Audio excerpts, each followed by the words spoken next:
Hello दोस्तों, आप लोगों का स्वागत है मैथ के इस क्लास में। आज स्क्वायर रूट का आज तीसरा क्लास है। तो चलिए देखते हैं कुछ महत्वपूर्ण क्वेश्चन है जो एलडीसी या सीएचएसएल के लिए बहुत ही इंपॉर्टेंट होने वाले हैं। तो चलिए आप लोगों के सामने एक क्वेश्चन दिया गया है।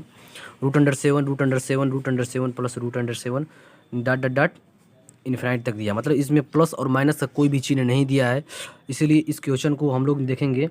ऐसा क्वेश्चन दिया रहे यदि प्लस माइनस नहीं रहे, मतलब इन्फिनाइट तक कोई भी अंक न रहे, कोई इन्फिनाइट तक रहे और इस प्रकार से प्लस माइनस का चिन्ह नहीं दिया रहे, तो आप लोगों का जिस जो अंक दिया रहता है, मतलब यहाँ पर 7 दिया है, मान लीजिए कोई भी दिया रहे 2 3 4 5 6 7 8 जो भी दिया रहे वही आप लोगों का आंसर हो जाता है। ठीक है, कोई भी अंक दिया रहे, प्लस माइनस नहीं दिया रहे और अनंत तक दिया रहे तो वही आप लोग का आंसर हो जाता है। चलिए अब दूसरा क्वेश्चन देख लेते हैं। दूसरे रंग का है, जैसे यहाँ पे 4 दिया है। यदि 4 बराबर करनी में x प्लस करनी में x प्लस करनी में x प्लस इन्फिनाइट तक दिया रहे तो इसको किस तरह से हल करेंगे। चलिए इसको हल करते हैं, चलिए देखते हैं। तो सबसे पहले हम दोनों तरफ से वर्ग कर लेंगे, मतलब कि दोनों तरफ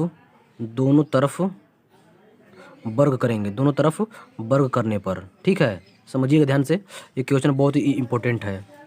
दोनों तरफ वर्ग करेंगे तो ये कितना हो जाएगा, ये हो जाएगा 4 चौके 16, 4 चौके 16 हो जाएगा। और इसको यदि वर्ग करते हैं तो ये यक्स एक हट जाएगा।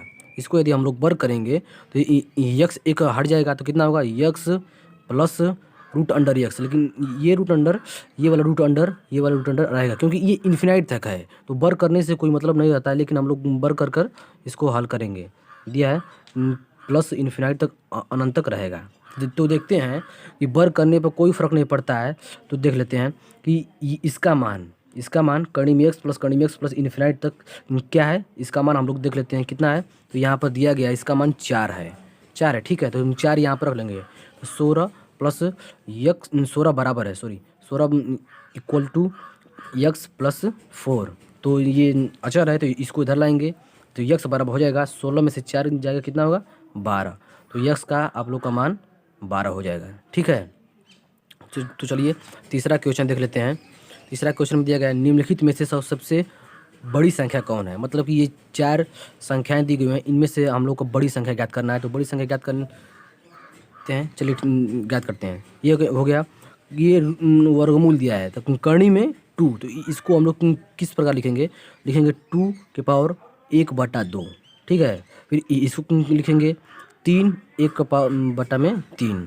ये 4 है तो 1/4। पिछली कक्षा में हम लोग के बेसिक क्लास में ये लोग हम समझे थे कि किस प्रकार से इसको हल किया जाता है। चलिए इस क्वेश्चन के माध्यम से समझ लेते हैं। तो ये 6 है तो 6 के पावर 1/6, जितना यहाँ पर लिखा रहता है उसके पावर में 1/बटे में हो जाता है। तो चलिए, तो ये जो संख्या 4 संख्या ऊपर पावर में, इसका हम लोग एलसीएम ले लेते हैं। तो एलसीएम लेंगे 2 3 4 6 का एलसीएम हम लोग देखेंगे तो कितना आएगा एलसीएम। चलिए निकालते हैं, एलसीएम निकालेंगे तो इसका एलसीएम कितना होगा, एलसीएम आप लोग का 12 आ जाएगा। ठीक है, तो 12 आ जाएगा। तो 12 से हम पहले इसको डिवाइड करेंगे, कितना आता है। तो 2 6 के 12, 6 बढ़ गया। तो यहाँ पर 2 का पावर कितना हो जाएगा, 2 का पावर 6 हो जाएगा। और ये 3 से करेंगे, 3 चौके 12, 3 का पावर 4 हो जाएगा। और यहाँ पर 4 से करेंगे, 4 3 12, तो 4 के पावर पर 3 हो जाएगा। और 6 से यदि भाग देंगे इसको तो 6 दूना का 12, 6 का पावर 2 हो जाएगा। तो यहाँ पर देखते हैं कि 2 का पावर 6, 3 का पावर 4, 4 का पावर 3, 6 का पावर 12। तो यहाँ पर सबसे बड़ी संख्या आपको ये दिखती है, ये 3 का पावर 4। 3 का पावर 4 का यदि हम लोग करेंगे तो ये सबसे बड़ी दिखती है। तो इसका दूसरे नंबर पर क्या कौन सी संख्या है, ये है 3 करनी में 3, मतलब कि घनमूल 3। ये हो गया, ये सबसे बड़ी संख्या है, बड़ी संख्या। ठीक है, समझ में आ गया। चलिए अब देखते हैं चौथा, देखते हैं चौथा में क्या पूछा है। चौथा में पूछा है निम्नलिखित में से छोटी संख्या कौन है। ये 4 संख्या दी गई है तो इसको हम लोग ऊपर वाले के रूल से माध्यम से करेंगे। तो पहले करते हैं, कितना हो जाएगा, 12 का पावर 1/6, 4 का पावर 1/3, 5 का पावर 1/4 और 3 का पावर 1/2 होगा, 1/2 होगा क्योंकि वो करनी में दिया गया है। चलिए इसको हम लोग हल करते हैं। तो इन संख्याओं का हम लोग एलसीएम ले लेंगे। तो एलसीएम आप लोग का कितना आएगा, इसका भी आप लोग का 12 एलसीएम आ जाएगा। एलसीएम करके देख लीजिएगा, 12 आएगा। ठीक है, तो अब इसको हम लोग भाग करेंगे तो कितना आ जाएगा, 6 दूना का 12, तो 12 का पावर 2। यहाँ पे 4 का पावर कितना होगा, 3 चौके 12, 4 का पावर 4 हो जाएगा। फिर 5 का पावर 4 3 12, तो 3 हो जाएगा। और यहाँ पर 3 का पावर 2 6 का पावर 6 हो जाएगा। तो देखते हैं सबसे छोटी संख्या कौन सी होगी। तो पहले हम लोग इसको वर्ग करके देख लेते हैं। 12 का वर्ग कितना होता है, 144 होता है। और 12 का वर्ग कितना होता है, 144 होता है। ठीक है, 144 होता है। और 4 का पावर 4 दिया है, तो इसका कितना होगा, 256 हो जाएगा। ठीक है, यहाँ पर 256 हो जाएगा। और फिर 5 का दिया है तो 125 इसका होगा। अब इसका अगर 3 का पावर 6 दिया है तो 729 होगा। तो हम लोग यहाँ पर हम लोग का आंसर मिल गया कि इसमें से हम लोग देख लेते हैं कि कौन सी छोटी संख्या है। तो कौन सी छोटी संख्या है, सबसे छोटी संख्या 125 दिख रही है। 125 का मतलब कितना होता है, 4√5। ये छोटी संख्या है। ठीक है, हम लोग का आंसर प्राप्त हो गया। अब चलिए अगला क्वेश्चन देख लेते हैं। तो चलिए आगे क्वेश्चन देखते हैं। जैसे कि आप लोगों के सामने दिया गया है, 5 का पावर 20, 4 का पावर 30, 3 का पावर 40, 2 का पावर 50 में सबसे छोटी संख्या कौन है। ये एसएससी में बार बार पूछा गया क्वेश्चन, बहुत ही महत्वपूर्ण क्वेश्चन है। चलिए इसको हल करते हैं बहुत ही छोटे से में। चलिए पहले हम देखो 5 का 20 है, तो हम लोग ऐसा करेंगे, सबके पावर में 10-10 करने का प्रयास करेंगे। सबके पावर में 10-10 कर देंगे तो हम लोग का आंसर अपने आप मालूम हो जाएगा। तो 10 करें तो कितना होगा, इसमें 2 निकालेंगे तो कितना होगा, 5 का स्क्वायर हो जाएगा, यहाँ पर 10 हो जाएगा। और फिर यहाँ पर कितना होगा, 3 निकालेंगे तो यहाँ पर 10 हो जाएगा। फिर यहाँ पर 4 निकालेंगे तो यहाँ पर 10 हो जाएगा। और यहाँ पर 5 इसमें से निकाल देंगे तो यहाँ पर 10 हो जाएगा। चलिए समझ में आ गया। अब इसका वर्ग कर लेते हैं, जो भी कंडीशन है इसमें वर्ग कर लेते हैं इसको पहले। तो कितना होगा, 5 × 25 हो जाएगा, 25 का पावर 10। और इसका हो जाएगा 64 का पावर 10। फिर इसका हो जाएगा 81 का पावर 10। और फिर इसका हो जाएगा 32 का पावर 10। तो हम लोग का आंसर मालूम चल गया।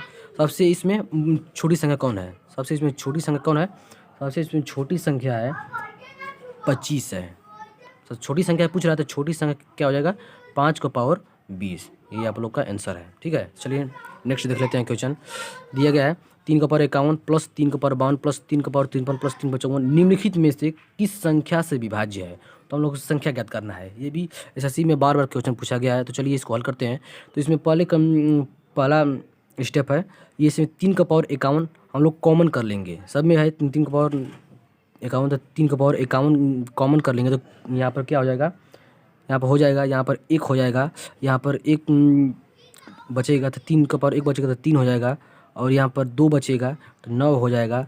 और यहाँ पर 3 बचेगा तो कितना हो जाएगा, 27 हो जाएगा। तो इसको हम लोग पहले जोड़ लेंगे। तो 9 1 10, 27 3 30, 1 40, मतलब 3 का पावर 51 गुड़ते और यहाँ पर कितना हो जाएगा, 40 हो जाएगा। तो यहाँ पर देखते हैं कि संख्या 3 भी दिया गया है और 40 भी दिया, मतलब कि एक सम है और एक विषम है, एक सम है। तो हम लोग देखेंगे ये 2 से 40 कट जाएगा या 3 से ये भी कट जाएगा। तो हम लोग 2 संख्या मिलेगा, 2 और 3। ऑप्शन के हिसाब से यदि 2 दिया रहेगा तो 2 भी कर देंगे, यदि 3 दिया रहेगा तो 3 करेंगे, यदि दोनों दिया रहे 2 या 3 दिया रहे तो हम लोग 2 या 3 मारेंगे। ठीक है, चलिए एक लास्ट क्वेश्चन देख लेते हैं हम। दिया 4 का पावर 61 प्लस 4 का 62 प्लस 4 का 63 निम्नलिखित में से किससे विभाज्य है। ये ऊपर वाले क्वेश्चन के हूबहू है। चलिए इसको हल करके 4 का पावर 61 कॉमन कर लेते हैं। 4 का पावर 61 कॉमन कर लेते हैं तो ये कितना बचेगा, यहाँ पर 1 बच जाएगा और यहाँ पर 4 बच जाएगा, यहाँ पर 2 बचा, 4 का पावर 2 बचा तो 16 हो जाएगा। ठीक है, तो अब देखते हैं 4 का पावर 61 गुणते 16 4 20 और 1 21 हो जाएगा। तो ये किससे विभाज्य है, तो इसको देखते हैं। तो ये आपका 3 से विभाज्य होगा। 3 से जो 21 है ये 3 से विभाज्य हो जाएगा। 3 से विभाज्य, ये आपका आंसर मिलेगा कि 3 से विभाज्य होगा। तो इस क्लास को यहीं पर रखते हैं और आगे भी स्क्वायर रूट का क्वेश्चन आप लोग को बहुत ही महत्वपूर्ण अगले क्लास में लाएंगे। तब तक के लिए जय हिंद।